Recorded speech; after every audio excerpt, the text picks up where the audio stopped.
양소영 변호사의 상담소, 양담소를 찾아주신 여러분 환영합니다. 양소영입니다. 얼마 전 두 배우가 결혼식을 알렸습니다. 8개월간 연애 끝에 이룬 결실이라는데요. 일각에선 남자 배우가 전 부인과의 관계를 정리하기도 전에 새로운 연애를 시작한 게 아니냐는 주장이 나왔습니다. 전 부인도 이런 주장에 불을 지피면서 두 사람의 결혼 소식에 묘하게 시기가 겹친다고 SNS에 남기기까지 합니다. 남자 배우는 부인했지만 새로운 주장이 다시 나오기도 했는데요. 아무튼 사실관계는 당사자 외에는 아무도 모를 것 같습니다. 자, 그렇다면 법적 책임을 져야 하는 환승이별도 있을까요? 법무법인 승인 양소영 변호사입니다.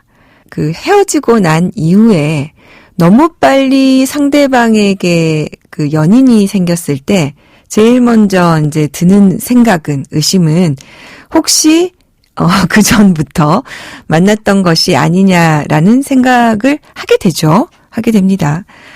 그러다 보니 이제 환승이별이라는 이야기도 나오고요. 여기에 대해서 지금 소개해 주신 사연도 이렇게 이제 의심을 하는 내용들이 오고 가고 있는 것 같습니다. 정말로 그러한 상태에서 교제를 했다면 이제 상간자를 상대로 한 위자료 청구가 가능한 사안입니다. 위자료를 이제 청구가 가능하려면 실제로 그 만남이 혼인 기간 중에 발생을 했고, 두 사람의 연인 관계로 발생한 시점 자체가 혼인 관계, 그러니까 혼인 기간 중이었다는 것을 전부 배우자가 증명을 해야 합니다. 그렇기 때문에 두 사람 사이가 나빠져서 별거 기간 중이었다거나, 그래서 그런 상태에 있었기 때문에 유부남이나 유부녀인 줄 내가 몰랐다, 내지는 이미 파탄이 되어 있어서 실질적으로 거의 혼인 상태가 아니었다, 이런 상황이라면 사실은 손해배상 책임이 인정되지 않는 경우도 있습니다.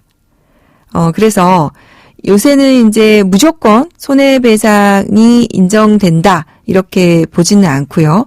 실질적으로 당시의 상황이 어땠는지도 보고 있는 추세이고, 그다음에 이제 혼인 기간 중이라 하더라도 실질적으로 혼인 파탄이라고 볼 정도의 관계였다면 위자료의 금액도 현저히 낮거나 인정되지 않기도 한 경우도 있습니다. 그래서 요번에 뉴스 나온 걸 보고 한번 그런 상황을 한번 살펴봤습니다. 네, 양담소에서 함께 나눠볼 법률 궁금증이 있으시다면 YTN 라디오 양소영 변호사의 상담소 홈페이지에 남겨주시면 됩니다. 네, 부양의 의무를 하지 않은 부모, 자, 이런 부모가 상속을 받을 수 있느냐, 여기에 대해서 상속 결격을 할 것이냐, 아니면은 상속 자격을 상실하도록 선고를 할 것이냐, 이렇게 두 가지 입법안이 발의가 됐습니다. 내용 알아보도록 하겠습니다. 자, 오늘 안미연 변호사님과 함께합니다. 변호사님 안녕하세요. 안녕하세요. 안미연 변호사입니다. 네. 먼저 고 구하라 씨 상속재산 관련 재판은 법원이 이제 친부의 기여분을 인정을 해서 아버지 60%, 어머니 40% 이렇게 판단을 했죠. 네, 법원에서 아버지와 이제 오빠 분의 기여도가 20%가 있다라고 봐서 결국은 이제 6대 4의 비율로 상속재산이 나뉘게 된 건데요. 이 판례는 사실 한부모 가정 으로 자녀를 양육한 데에 대한 기여분을 인정했다는 점에서 좀 의미가 있습니다. 네. 아마 이제 항소를 하지 않아서 이렇게 이 사건은 종결이 될 것 같습니다. 그런데 이제 이 문제는 비단 고 구하라 씨 뿐만 아니라 사실은 이와 같은 사례들이 굉장히 많아서요. 자녀를 돌보지 않은 부모가 보험금이나 보상금을 달라며 소송을 하는 경우, 그러니까 여러 가지 사례가 많았습니다. 예, 고 구하라 씨 사건 외에도 그 직후에 있었던 전북판 이제 구하라 사건이라는 사건도 있었죠. 그래서 외상후 스트레스 장애로 극단적 선택을 했던 소방관을 이제 32년간 이제 아예 단절되어 있었던 생모가 나타나서 이제 갑자기 보험금, 보상금을 달라라고 해서 문제가 됐던 건도 있었고, 예전에 정말 가슴 아픈 사건이죠. 천안함 피격 사건이나 아니면 세월호 사건에서도 이런 분쟁들이 많이 있었습니다. 그래서 이제 이거를 해결을 하려고 하는 이제 입법안이 발의가 됐는데요. 지금 이제 민법에 정한 상속 결격 사유에는 지금 좀 문제가 있는 것 같습니다. 결격 사유의 범위가 너무 좁습니다. 지금 저희 민법 제1004조를 보면 피상속인 등, 그러니까 망인에 대한 살해나 상해치사와 같은 범죄 행위, 아니면 사기나 강박 등의 방법으로 이제 망인의 유언을 방해하는 행위 같은 이제 5가지의 상속 결격 사유를 정하고 있는데, 이 사유에만 해당하지 않으면 당연히 상속권을 주장할 수 있고, 그리고 부양의무라던가 이런 부분들을 전혀 이행하지 않은 사람도 이 상속 결격 사유에만 해당하지 않으면 그냥 상속을 받을 수가 있는 겁니다. 그러니까요. 그래서 이제 이걸 해결할 대안으로 지금 입법안이 이제 나온 것 같은데요. 설명을 좀 해주시죠. 입법안이 지금 2가지가 있습니다. 지금 더불어민주당 서영교 의원이 발의한 그 민법상 상속 결격 사유에 피상속인의 직계 존속으로서, 그러니까 피상속인의 부모로서 피상속인에 대한 부양 의무를 현저히 게을리한 사람을 추가하자라는 민법 일부 개정 법률안이 발의되어 있고요. 그리고 2021년 1월 7일에 법무부에서도 입법 예고를 했는데, 이 부분은 상속권 상실로 해결하자. 즉 법원의 판단으로 인해서 그 상속권을 상실시키자, 부양 의무를 이행하지 않은 사람에 대해서 이렇게 2가지의 입법안이 발의가 돼 있습니다. 그러면은 이제 서영교 의원의 안에 의하면 그냥 거기에 해당하면 바로 상속인에서 제외되는 것인데, 법무부의 제도에 의하면 이걸 신청을 해서 가정법원이 판단을 해야 하는 것이네요. 네, 맞습니다. 결격이 아니고 상실로 가는 제도는 2가지 차이점이 그거군요. 재판이 필요한지 안 한지에 대해서. 네. 네. 그러면은 이제 상실의 경우에는 재판을 안 하면 상속을 받는다는 겁니까? 지금 그런 논리 구조가 되지 않을까 싶습니다. 네.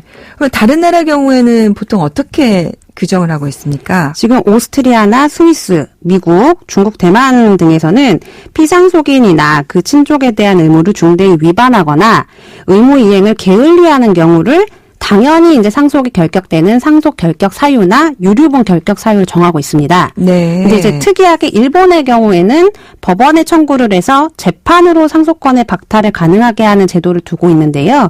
지금 법무부가 입법 예고한 상속권 상실 제도가 일본의 예에 가까운 것으로 생각이 됩니다. 그렇군요. 이 대부분의 입법 내에서 상속 결격으로 규정하는 이유가 있을까요? 일단 상속권 상실 제도는 법원에 청구해서 판단을 받아야지만 이제 상속권이 상실되는 것으로 저는 이해를 했습니다. 이 부분은 이제 피상속인이나 다른 상속인들의 소재기가 전제가 돼야 되는 거거든요. 그러면은 그 소를 제기해야 된다는 부담이 상당할 수밖에 없고, 그리고 제 개인적으로는 이 부분이 악용될 소지도 좀 있어 보여서 가족의 붕괴나 남소의 여지도 좀 피할 수 없어서 좀 제도적으로 많이 보완돼야 될 필요가 있다라고 생각했습니다. 네. 앞으로 어쨌든 이제 2가지 입법안이 어느 방향으로 될지는 모르겠지만 하여간 저는 개정이 되는 방향으로 가는 것에 대해서는 정말 너무 응원하고 있고 꼭 좀 이렇게 개정이 됐으면 좋겠는데요. 앞으로 어떤 변화가 좀 필요할까요? 지금 상속권 상실 제도와 그리고 아니면 이제 서영교 의원이 발의한 그 상속 결격 제도, 이 부분에 있어서 일단 국민들에게 많이 이제 어떤 제도라는 거를 좀 인식을 시켜줘야 될 것 같고, 지금 제 개인적인 생각으로는 가장 이제 법제도를 지금 현행 제도를 안정시키면서 우리가 이 결격제도를 두는 건 부양 의무를 안 한 사람에게는 상속을 해주지 말자라는 거잖아요. 네. 그런 의미에서는 사실 상속 결격 사유에다가 부양 의무를 게을리한 자를 추가하는 게 가장 합리적이지 않나 이렇게 생각은 합니다. 그렇게 되면 법조항만 하나 추가하면 되고, 뭐 새로운 제도를 만들거나 보완할 필요는 없어 보이고요. 그리고 지금 상속 결격 제도의 경우에는 이거를 다시 회복시켜준다던가 하는 조항이 전혀 없어요. 네. 그래서 어떤 의미에서는 부양 의무를 위반한 자에 대해서 상속권 결격을 시켜버리자라는 제도를 가장 부합하게 할 수 있는 제도가 되겠죠. 네. 그래서 이런 부분들이 하루속히 좀 빨리 통과가 됐으면 좋겠습니다. 그러니까 지금 법무부 안에 의하면은 이제 그 상속권을 상실시킬 수도 있고 용서를 할 수도 있고 네네. 이제 이렇게 되어 있는데 지금 상속 결격과 관련해서는 용서 제도가 없어서 네. 이제 확정적으로 할 수 있다 이런 말씀이시군요. 네, 맞습니다. 뭐 그렇다 하더라도 유언을 통해서 상속을 주는 경우는 뭐 있을 수는 있겠습니다. 네, 굳이 지원의 준다면. 경우는 막을 수가 없고, 그리고 상속 결격이 있다 하더라도 사실 그 생전에 증여한 부분까지 없어지거나 하는 거는 또 아니거든요. 네. 그래서 이제 그걸 해결할 수 있기 때문에 어떻게 보면은 이제 용서 제도도 사실은 굳이 이제 필요할 수 없을 수도 있겠군요. 네. 네. 이게 지금 만약에 이런 경우는 어떻습니까? 결격으로 이제 되어 있는데 부양을 했는지 안 했는지에 대해서 난 너무 억울하다. 그럼 어떻게 다툴 수 있나요? 결국은 상속 결격 사유가 있느냐 없느냐도 법원의 판단을 받아야 된다는 점에 있어서는 사실 상속권 상실과는 비슷한 부분이 있습니다. 네. 왜냐하면 일단 너는 부양 의무를 이행하지 않았어 라고 해서 상속이 이제 분할이 될 거고, 그럼 거기에 불만이 있는 결격 사유가 있다라고 주장된 그 상속인이 이제 법원에다가 상속재산 분할 심판 청구를 하면 그 부분을 확인할 수밖에 없을 것이고요. 아니면은 오히려 이 사람을 빼고 상속이 돼야 된다라고 다른 상속인들이 이제 법원에 소를 제기할 수도 있을 거니까, 결국은 최종적으로 상속권을 이제 인정하느냐 마느냐도 법원의 이제 판단에 달려 있다는 점에서는 이제 상속 결격 제도 자체도 그렇게 다를 바가 없습니다. 네. 그러니까 이제 이 두 가지 법안의 차이점은 원칙과 예외로 볼 수가 있겠군요. 네, 그렇게 이해하면 되겠습니다. 그러니까 부양의 의무를 하지 않은 부모를 원칙적으로 제외시키는 안이 서영교원 아니고, 네. 그게 아니고 예외적으로 이제 피상속인이 생전에 미리 상실이라고 해놔야만, 그러니까 상속 자격이 상실되는 것이 법무부 아닌데, 사실은 이제 그러면은 내가 사망할지 안 할지 모르고 갑자기 사망하는 사람은 이걸 상식시킬 수도 없는 기회가 있을 수도 있다는 점에서 네. 원칙과 예외를 어떻게 할 것이냐, 예, 그렇게 좀 생각을 해봐야 될 것 같습니다. 오늘 저희가 사실은 일반인들 입장에서는 이게 지금 이 두 가지가 왜 나왔지, 이게 어떤 차이가 있을지 사실 좀 굉장히 궁금하셨을 것 같은데요. 우리 안 변호사님 말씀 들으니까 좀 구분이 됩니다. 고맙습니다. 네, 감사합니다. 양소영 변호사의 상담소, 양담소는 내일 또 문을 엽니다. 끝곡 원모 찬스의 널 생각해 들려드릴게요. 양소영이었습니다.